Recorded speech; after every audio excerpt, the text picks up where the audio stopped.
Hello students, welcome to our YouTube channel. आज के video में हम नर्सिंग कॉम्पिटिटिव एग्जाम के लिए इंपॉर्टेंट क्वेश्चंस डिस्कस करने वाले हैं। यदि आप हमारे चैनल पर नए हैं और आपने हमारा चैनल सब्सक्राइब नहीं किया है तो प्लीज़ रेड बटन पर क्लिक कर लीजिए और हमारा चैनल सब्सक्राइब कर लीजिए। और यदि आप एमपी एनएचएम के लिए प्रीवियस ईयर क्वेश्चन पेपर की PDF परचेज करना चाहते हैं तो कॉन्टैक्ट नंबर आपको डिस्क्रिप्शन बॉक्स में मिल जाएगा। वहाँ पर कॉन्टैक्ट करके आप एमपी एनएचएम और एमपी CHO के लिए जो प्रीवियस ईयर क्वेश्चन पेपर की PDF है वो परचेज कर सकते हैं।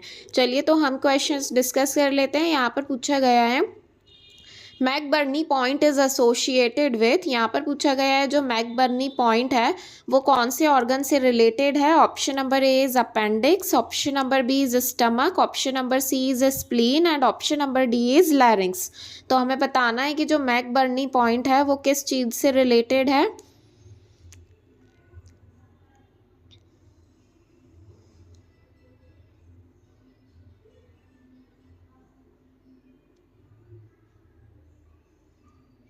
तो यहाँ पर इसका जो राइट आंसर है that is option number A appendix. जो मैकबर्नी पॉइंट होता है ये अपेंडिक्स से रिलेटेड है। अपेंडिक्स जो है इस कंडीशन जो अपेंडिसाइटिस की कंडीशन होती है, अपेंडिसाइटिस की कंडीशन में जो मैकबर्नी पॉइंट होता है यहाँ पर पेशेंट को पेन फील होता है। और मैकबर्नी पॉइंट जो है इसकी जो लोकेशन है वो जो पेल्विस बोन में इलियक क्रस्ट होता है, अम्बलाइकस और इलियक क्रस्ट के बीच में एक इमेजिनरी लाइन जो है वो ड्रॉ की जाती है। इस इमेजिनरी लाइन के जो 1/3 वाला रीजन रहता है, इस 1/3 वाले रीजन पर जो है पेशेंट को मैकबर्नी पॉइंट पर पेन यदि हो रहा है तो वो अपेंडिसाइटिस को इंडिकेट करता है। और इसी जगह पर ये जो लोकेशन रहती है यही अपेंडिक्स की लोकेशन होती है। तो यहाँ पर आपको ध्यान रखना है कि जो अपेंडिक्स है ये मैकबर्नी पॉइंट से रिलेटेड है।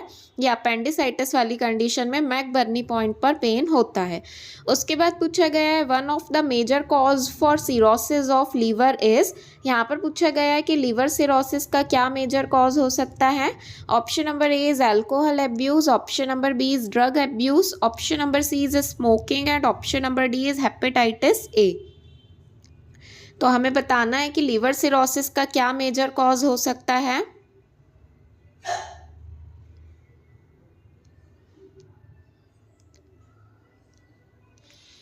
तो यहाँ पर इसका जो राइट आंसर है that is option number A alcohol abuse. Liver cirrhosis का जो मेन कारण है वो अल्कोहल होता है। जो लोग ज़्यादा अल्कोहल कंजम्पशन करते हैं तो उन लोगों में लीवर सिरोसिस होने के चांसेस ज़्यादा रहते हैं। उसके बाद पूछा गया है stone in the bile duct is known as, यदि जो बाइल डक्ट है वहाँ पर स्टोन हो जाए तो उसे क्या कहेंगे। Choledocholithiasis, option number B is cholelithiasis, option number C is cholangitis and option number D is jaundice.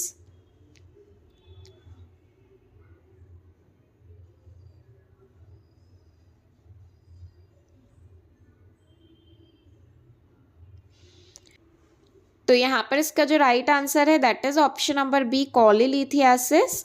जो बाइल डक्ट है यदि उसमें स्टोन का फॉर्मेशन हो रहा है तो उसे कॉलिलिथियासिस टर्म कहा जाता है। और उसके बाद नेक्स्ट क्वेश्चन में पूछा गया है कॉलिडोकोलिलिथियासिस इज नोन एज, यहाँ पर बताना है कॉलिडोकोलिलिथियासिस कौन सी कंडीशन होती है। Option number A is stone in pancreatic duct, pancreatic duct में स्टोन का होना, या फिर option number B stone in common biliary duct, common biliary duct में स्टोन फॉर्मेशन होना, या फिर stone in cystic duct, cystic duct में स्टोन का फॉर्मेशन होना, या फिर स्टोन इन यूरिथ्रा, यूरिथ्रा में स्टोन को कहा जाता है। तो हमें यहाँ बताना है कॉलिडोकोलिथियासिस जो है ये कौन सी कंडीशन होती है, कहाँ पर स्टोन होता है जिसे कॉलिडोकोलिथियासिस कहा जाता है।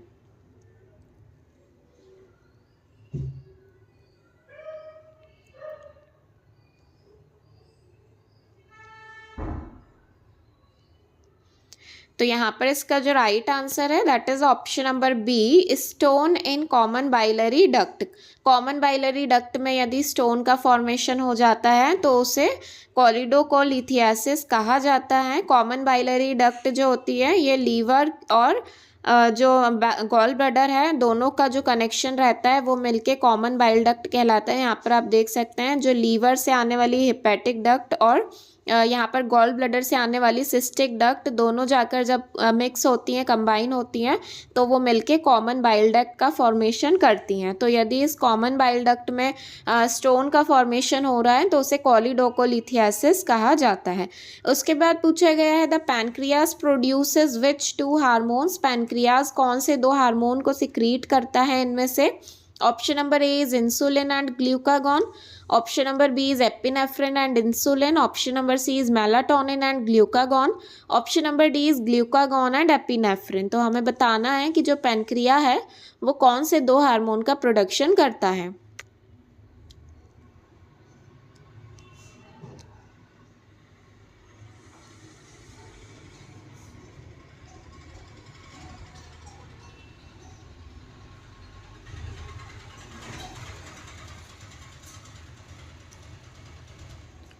तो यहाँ पर इसका जो राइट आंसर है that is option number A insulin and glucagon. Pancreas के द्वारा जो है इंसुलिन और ग्लूकागॉन का प्रोडक्शन होता है। जो पैनक्रिया है, पैनक्रियाज के अंदर से यहाँ पर 4 सेल्स जो हैं, यहाँ पर आप देख सकते हैं पैनक्रियाज जो है दोनों ही एक्सोक्राइन और एंडोक्राइन फंक्शन परफॉर्म करता है। और पैनक्रियाज के अंदर जो पैनक्रियाटिक आइसलेट होते हैं इसके द्वारा 4 सेल्स जो हैं वो बनती हैं, alpha cells, beta cells, delta cells और पीपी सेल्स। तो यहाँ पर जो अल्फ़ा सेल्स है, अल्फ़ा सेल्स के द्वारा ग्लूकागॉन का प्रोडक्शन होता है, बीटा सेल्स के द्वारा इंसुलिन का प्रोडक्शन होता है, डेल्टा सेल्स जो हैं ये सोमैटोस्टैटिन को प्रोड्यूस करती हैं, और यहाँ पर जो पीपी सेल्स हैं वो पॉलीपेप्टाइड, पैनक्रियाटिक पॉलीपेप्टाइड को प्रोड्यूस करती हैं। तो यहाँ पर आपको याद रखना है कि जो पैनक्रियाज है इसके द्वारा चार सेल्स जो हैं वो प्रोड्यूस होती हैं, और चारों सेल्स के अलग अलग जो हैं फंक्शंस हैं, अलग अलग चीज़ों का प्रोडक्शन करती हैं। उसके बाद पूछा गया है in the liver bacteria that found their way into portal circulation are destroyed by. यहाँ पर पूछा गया है कि लीवर में यदि कोई बैक्टीरिया एंटर हो जाए पोर्टल सर्कुलेशन के द्वारा तो वो किसके द्वारा डिस्ट्रॉय होता है। Option number A is cilia, option number B is hydrochloric acid, option number C is leucocytosis and option number D is Kupffer cells. तो हमें बताना है कि जो लीवर है वहाँ पर बैक्टीरिया को किल करने के लिए या फैगोसाइटोसिस की प्रोसेस के लिए कौन रिस्पॉन्सिबल होता है।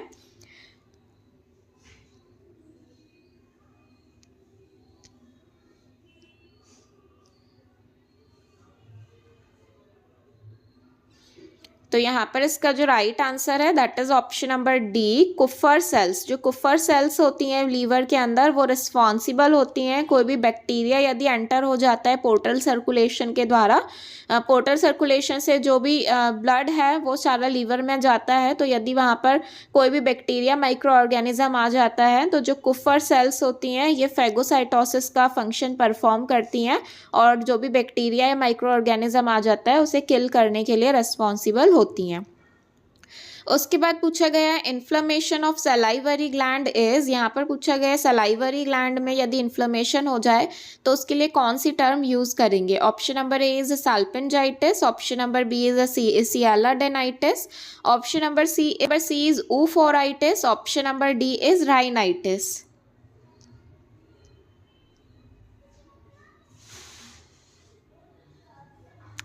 तो यहाँ पर इसका जो राइट आंसर है that is option number B sialadenitis. यदि सलाइवरी ग्लैंड में इन्फ्लेमेशन होता है तो उसे सियालाडेनाइटिस कहा जाता है। उसके बाद पूछा गया है in which surgery part of stomach is removed and remaining portion is anastomosed to duodenum. यहाँ पर पूछा गया है कि ऐसी कौन सी कंडीशन है जिसमें ये जो स्टमक का यदि हम रिमूव कर दें, स्टमक को रिमूव कर दें और उसके जो पार्ट है उसे डिओडिनम से जाकर अटैच कर दें, तो उसे कौन सी कंडीशन कहा जाएगा। सपोज़ कि अगर स्टमक का ये पार्ट जो है डैमेज है तो इसे कट करके यहाँ से और इस डिओडिनम वाले रीजन से इसको यहाँ से कनेक्ट कर दें, तो इस टाइप की सर्जरी को कौन सी सर्जरी कहा जाएगा। Option number A is gastrectomy, option number B is endoscopic mucosal resection, option number C is gastrojejunostomy and option number D is gastroduodenostomy. तो यहाँ पर हमें बताना है कि यदि सर्जिकली स्टमक को रिमूव करके उसका जो पोर्शन है उसे डिओडिनम से हम अटैच कर रहे हैं तो ऐसी कंडीशन को क्या कहेंगे।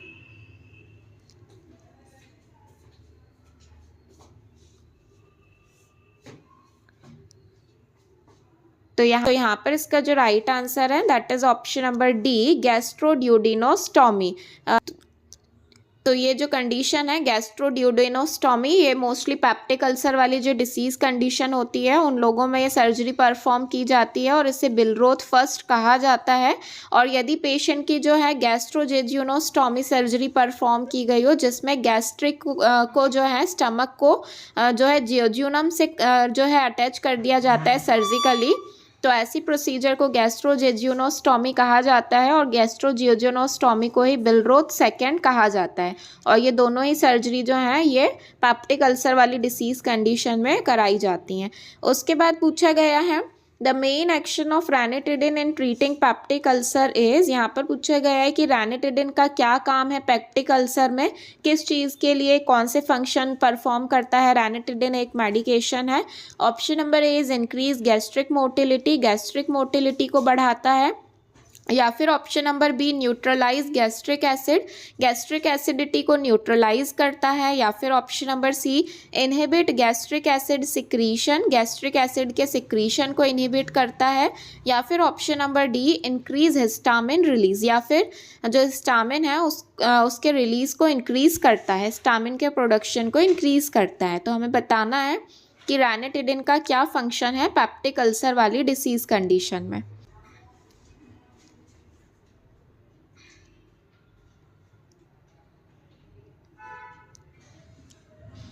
तो यहाँ पर इसका जो राइट आंसर है that is option number C, inhibits the gastric acid secretion.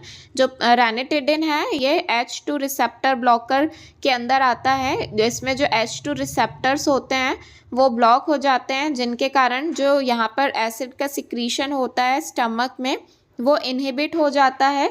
और जो पेप्टिक अल्सर होने का क्या कारण है, एक्सेसिव अमाउंट में गैस्ट्रिक एसिड का सिक्रीशन होना, HCl ज़्यादा अमाउंट में इंक्रीज होता है जिसके कारण जो है अल्सर फॉर्म होते हैं। तो यहाँ पर ये जो रैनिटिडिन है ये गैस्ट्रिक एसिड सिक्रीशन को इनहिबिट करेगी, एच सिक्रीशन है उसको डिक्रीज करती है। फिर उसके बाद नेक्स्ट क्वेश्चन में पूछा गया है Grey Turner sign is seen in, यहाँ पर पूछा गया है जो ग्रे टर्नर साइन है वो कहाँ पर दिखाई देता है, कौन सी डिसीज कंडीशन में।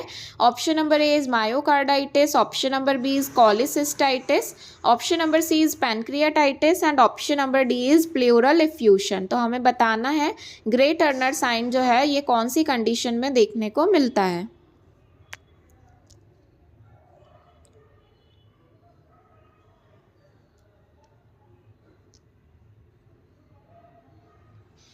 तो यहाँ पर इसका जो राइट आंसर है that is option number C, pancreatitis. Pancreatitis में जो है ग्रे टर्नर सिंड्रोम देखने को मिलता है। ग्रे टर्नर साइन में यहाँ पर आप देख सकते हैं the Grey Turner sign refers to the clinical finding of a traumatic flank ecchymosis which is occasionally associated with retroperitoneal haemorrhage, classically due to haemorrhagic pancreatitis. तो यदि पैनक्रियाटाइटिस वाली कंडीशन में बिना किसी ट्रॉमा के वहाँ पर जो फ्लैंक रीजन होता है बैक साइड में एकाइमोसिस, मतलब इस तरीके का जो है जो रेड रेड कलर के रैशेस देखने को मिल रहे हैं, ब्लूइश डिस्कलरेशन देखने को मिल रहा है, तो उस कंडीशन को ग्रे टर्नर साइन कहा जाता है। फ्लैंक रीजन में एकाइमोसिस देखने को मिलता है ग्रे टर्नर साइन में, और ग्रे टर्नर साइन जो है ये पैनक्रियाटाइटिस वाली कंडीशन में देखने को मिलता है। और जो हमने इसके पहले वीडियो में डिस्कस किया था कुलिन साइन में जो है अम्बलाइकल के रीजन पर जो है ब्लूइश डिस्कलरेशन देखने को मिलता है। और Grey Turner sign and Cullen sign दोनों ही पैनक्रियाटाइटिस वाली कंडीशन में देखने को मिलते हैं। उसके बाद पूछा गया position used while inserting the NG tube is, NG tube feeding देते टाइम कौन सी पोजीशन हम पेशेंट को देते हैं। Option number A is supine position, option number B is high Fowler's position, option number C is low Fowler's position and option number D is ऑर्थोपनिक।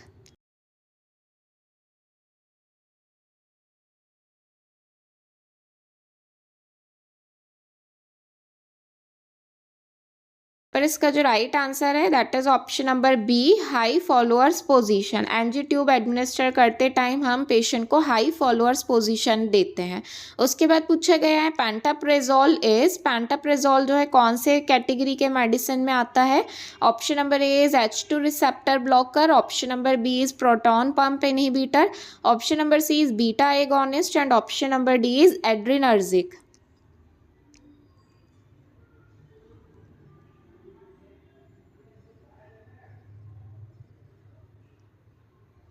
तो यहाँ पर इसका जो राइट आंसर है that is option number B, proton pump inhibitor, जिसे PPI भी कहा जाता है। पीपीआई के अंदर जो है पेंटाप्रेजोल, रेबिप्राजोल ये मेडिकेशंस आते हैं और जो रैनिटिडिन होता है वो H2 रिसेप्टर ब्लॉकर के अंदर आता है।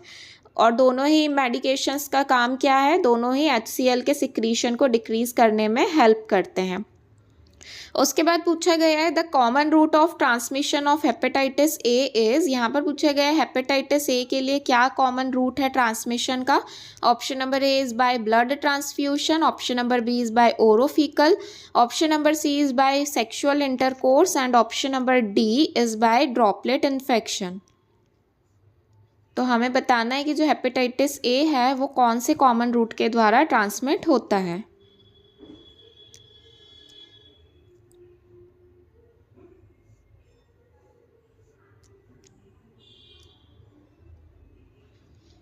तो यहाँ पर इसका जो राइट आंसर है that is option number B, orofaecal route. Orofaecal route के द्वारा जो हेपेटाइटिस ए है ये ट्रांसमिट होता है। हेपेटाइटिस ए और हेपेटाइटिस ई दोनों ही जो हैं ये फीको ओरल रूट के द्वारा ट्रांसमिट होते हैं। हेपेटाइटिस बी, हेपेटाइटिस सी और हेपेटाइटिस डी हैं ये ब्लड के थ्रू ट्रांसमिट होते हैं और सेक्सुअल इंटरकोर्स, सेक्सुअल ट्रांसमिशन के द्वारा ट्रांसमिट होते हैं। तो यहाँ पर ओरोफिकल रूट के द्वारा यदि पूछा जाए हेपेटाइटिस तो ए और ई जो हैं ये दोनों ही फीको ओरल रूट के द्वारा ट्रांसमिट होते हैं। उसके बाद पूछा गया है the most common site of occurring peptic ulcer in stomach. यहाँ पर पूछा गया है पेप्टिक अल्सर जो स्टमक में होता है उसकी क्या मोस्ट कॉमन साइट होती है। Option number A is pyloric portion, option number B is cardiac portion, option number C is oesophageal junction and option number D is body of stomach. तो हमें बताना है कि पेप्टिक अल्सर की most common site कौन सी होती है।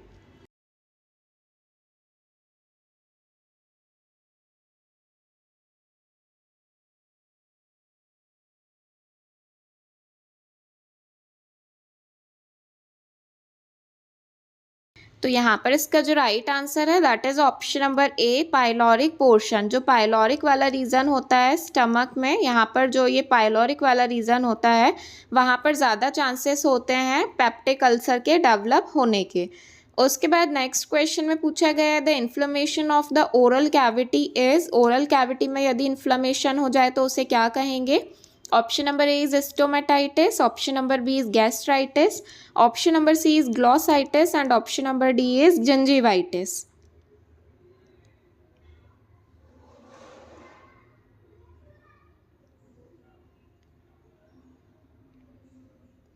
तो यहाँ पर इसका जो राइट आंसर है that is option number A, stomatitis. यदि ओरल कैविटी में इन्फ्लेमेशन होता है तो उसे स्टोमेटाइटिस कहा जाता है। उसके बाद पूछा गया है inflammation of tongue is known as. यदि टंग में इन्फ्लेमेशन हो जाए तो क्या कहेंगे। Option number A is stomatitis, option number B is gastritis, option number C is glossitis and option number D is gingivitis.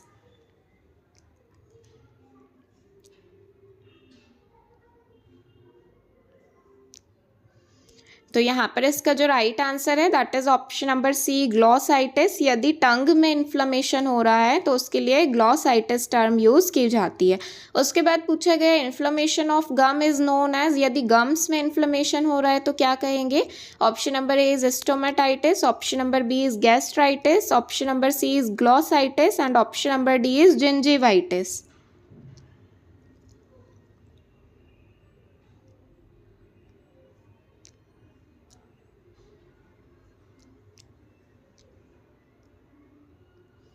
तो यहाँ पर इसका जो राइट आंसर है that is option number D, gingivitis. यदि गम्स में इन्फ्लेमेशन हो रहा है तो उसके लिए जिंजीवाइटिस टर्म यूज की जाती है।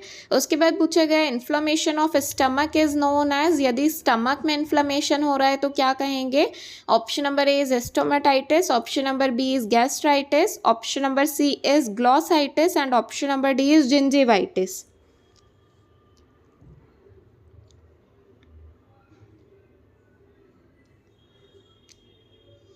तो यहाँ पर इसका जो राइट आंसर है that is option number B, gastritis. यदि स्टमक में इन्फ्लेमेशन हो रहा है तो उसे गैस्ट्राइटिस कहा जाता है।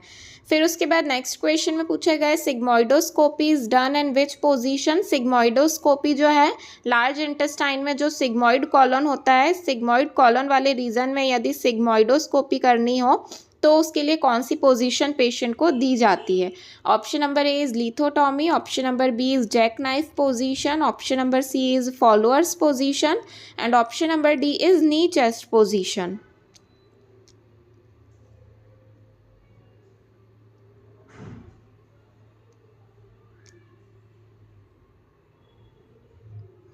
तो यहाँ पर इसका जो राइट आंसर है that is option number D, knee chest position. Sigmoidoscopy के टाइम पर नी चेस्ट पोजीशन या सिम्स लैटरल पोजीशन भी पेशेंट को दे सकते हैं। उसके बाद नेक्स्ट क्वेश्चन में पूछा गया है which artery supplies oxygenated blood to the stomach. इनमें से कौन सी आर्टरी है जो कि ऑक्सीजनेटेड ब्लड सप्लाई करती है स्टमक में?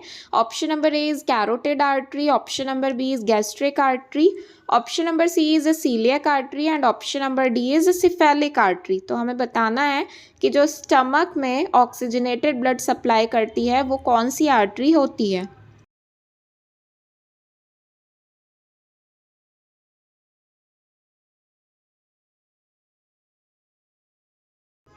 तो यहाँ पर इसका जो राइट आंसर है that is option number C, coeliac artery. Coeliac artery के द्वारा जो स्टमक है वहाँ पर ऑक्सीजनेटेड ब्लड का सप्लाई होता है। यहाँ नेक्स्ट क्वेश्चन में पूछा गया है iron absorption take place in which part of the intestine. Iron का एब्जॉर्प्शन कौन से पार्ट में होता है इंटेस्टाइन के?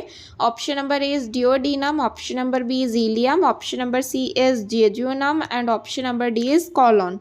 आयरन का एब्जॉर्प्शन कौन से पार्ट में होता है इंटेस्टाइन के, वो हमें बताना है।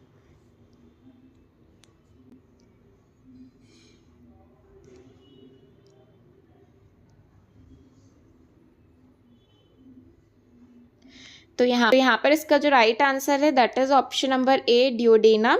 जो स्मॉल इंटेस्टाइन में डिओडेनम वाला रीजन होता है यहाँ पर आयरन का एब्जॉर्प्शन होता है। तो आज के वीडियो में हमने नर्सिंग कॉम्पिटिटिव एग्जाम के लिए कुछ इंपॉर्टेंट क्वेश्चंस डिस्कस किए हैं। यदि आप और क्वेश्चंस देखना चाहते हैं तो हमारे चैनल पर MPNHM स्टाफ नर्स की प्लेलिस्ट क्रिएट की हुई है, वहाँ पर जाकर देख सकते हैं। और यदि आप MPNHM के लिए प्रीवियस ईयर क्वेश्चन पेपर की PDF परचेज करना चाहते हैं तो डिस्क्रिप्शन बॉक्स में कॉन्टैक्ट नंबर मिल जाएगा, वहाँ पर कॉन्टैक्ट करके PDF परचेज कर सकते हैं। Thank you.